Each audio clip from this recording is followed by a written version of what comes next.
இரட்டை இலை சின்னத்திலே வெற்றி பெற்றவர்கள்தான் இப்பொழுது சட்டமன்றத்திற்கு உள்ளே அமர்ந்திருக்கிறார்கள். மிக மிக முக்கியமான ஒரு மானிய கோரிக்கை இன்றைக்கு விரிவாக ஆராய்ந்து முடிவு செய்ய வேண்டிய மானிய கோரிக்கை இன்றைக்கு விவாதம் நடந்து கொண்டிருக்கிறது. எதிர்க்கட்சிகளே இல்லை. நாங்கள் தொடர்ந்து வற்புறுத்தி வருகிறோம். ஆனால் அதற்கு அரசு தரப்பிலிருந்து எந்த விதமான பதிலும் வரவில்லை.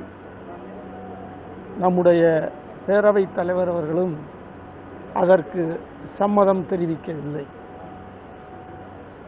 எங்களது காங்கிரஸ் கட்சி, அதே போல இந்திய யூனியன் முஸ்லீம் லீக் கட்சியை சார்ந்தவர்கள் பிரதான கட்சியை இல்லாமல் இந்த மானிய கோரிக்கையை நிறைவேற்றுவது தவறு என்று மக்களுக்கு தெரிய வேண்டும் என்பதற்காக சட்டமன்றத்திலிருந்து வெளிநடப்பு செய்திருக்கிறோம். இன்னொன்று, இன்றைக்கு காவல்துறை மானியத்திலே பல பிரச்சனைகளை நாங்கள் கிளப்ப தயாராக இருக்கிறோம்.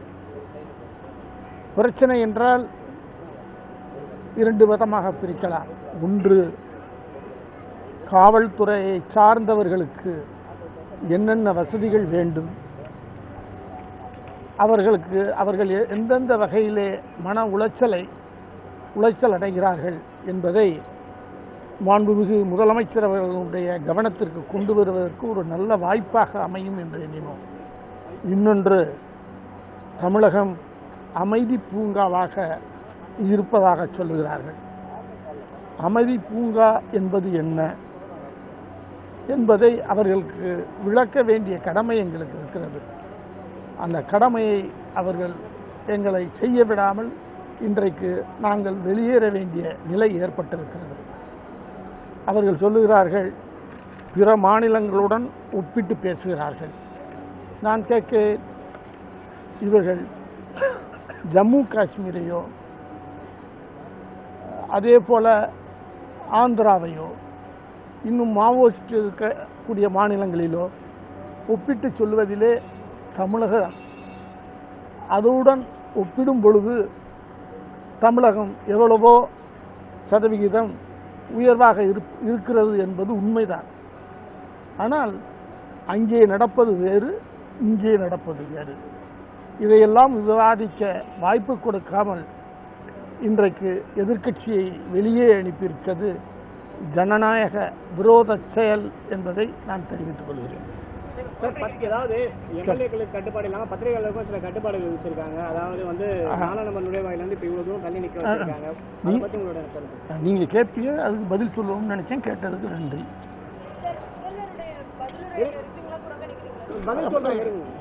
இல்லை, அவர் கேட்ட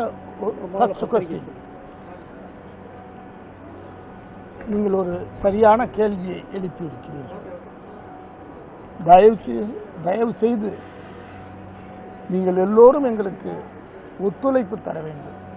ஏனென்றால் சட்டமன்றத்திற்கு உள்ளே என்ன நடக்கிறது என்பதை நாங்கள் சொல்லித்தான் வெளியிலே மக்கள் அது சரியா தவறா என்று புரிந்து கொள்ள முடியாத நிலையிலே இருக்கிறார்கள் என்று நான் கருதுகிறேன். இன்றைக்கு உங்களுக்கு அந்த கதி ஏற்பட்டிருக்கிறது. உங்களை ஏன் இங்கே அழைத்து வந்தார்கள் என்பதை நீங்கள் தான் சிந்திக்க வேண்டும். அது கேட்டால் ஜனநாயக முறைப்படி நாங்கள் பண்ணுகிறோம், விதி இருக்கிறது, விதிக்கு உட்பட்டு நடத்துவதாக சொல்லுகிறார்கள். விதியை பற்றி முழுமையாக நான் நல்லா படித்திருக்கிறேன். விதி என்னவென்று எனக்கு தெரியும். உங்களை ஏன் அங்கிருந்து இங்கே மாற்றினார்கள் என்பதை நீங்கள் தான் முடிவு பண்ண வேண்டும்.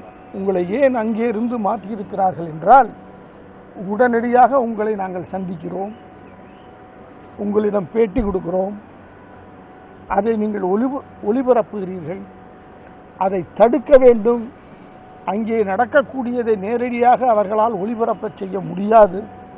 நிச்சயமாக அத்தனை தவறுகளையும் மறைப்பதற்காக இது போன்ற ஏற்பாட்டை இந்த அரசு செய்கிறது என்று நான் குற்றம் சாட்ட கடமைப்பட்டிருக்கிறேன். நீங்க இப்போ எதிர்கட்சி உள்ள பிரதான எதிர்கட்சி உள்ள இல்ல, நீங்க இருந்து இந்த law and order issues rice பண்ணிருக்கலாம், பொறுமையா இருந்து பேசிக்கலாம், ரெக்கார்ட் பண்ணிருக்கலாம். பொறுமையாக இருந்து நாங்கள் செயலாற்றுவதற்கு தயாராக இருக்கிறோம். எங்களை பேசுவதற்கு அனுமதி வேண்டுமே. பேசுவதற்கு அனுமதி கொடுத்தால், அமைச்சர்களுடைய குறுக்கிட்டால் எங்களுடைய வாதங்கள் முழுமையாக பதிவு செய்யப்படவில்லை என்று நாங்கள் குற்றம் சாட்டுகிறோம். எங்களுக்கு 30 நிமிடங்கள் ஒதுக்கப்பட்டால் 25 நிமிடங்களுக்கு அமைச்சர்கள் பதில் சொல்கிறார்கள். 5 நிமிடங்களிலே நாங்கள் எதை பதிவு செய்ய முடியும் என்று நீங்கள் சிந்தித்து பார்க்க வேண்டும்.